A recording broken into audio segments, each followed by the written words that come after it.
আপনি প্রশ্ন করলেন ঈশ্বর আমাদের দিয়েছেন বাতাস, আলো, পানি, এসব কিছু সহজে পাওয়া যায়, তাহলে কেন সেই জিনিসটা খুঁজবো যেটা দুর্লভ আর দামি? খুব সুন্দর প্রশ্ন।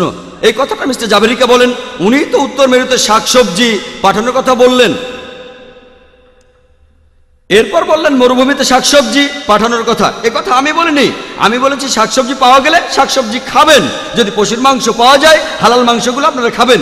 এই প্রশ্ন মিস্টার জাভেরিকে করবেন, আমাকে না। 1 নম্বর পয়েন্ট, আপনি সহজলভ্য খাবারগুলো খাবেন, তবে সেগুলো হালাল হতে হবে। আমাদের দামি খাবার খাওয়া উচিত না আপনি বললেন। অনেকটা এরকম যে আমি কোনো ধনী লোককে বলছি, আপনি নরিম্যান পয়েন্টে থাকেন কেন? নরিম্যান পয়েন্টে মাত্র 1 স্কয়ার ফিট জায়গার দাম হচ্ছে 25,000 টাকা। মিরানোটে থাকেন, মাত্র 1,000 টাকা প্রতি স্কয়ার ফিট। যখন কোনো ধনী লোকের সামর্থ্য থাকে ভালো ফ্ল্যাট কেনার, তাকে বাধা দিচ্ছেন কেন? খাবারের ক্ষেত্রেও তাই। ননভেজ খাবার, প্রোটিন, আয়রন, এরকম আরো অনেক কিছুর দিক থেকে এটা উচ্চমানের স্বাস্থ্যকর খাবার। ধনী লোকের সামর্থ্য আছে, তাকে বাধা দিচ্ছেন কেন? আপনার সামর্থ্য না কুলালে শাকসবজি খান, আমি আপনাকে বাধা দিচ্ছি না। আশা করি উত্তরটা পেয়েছেন।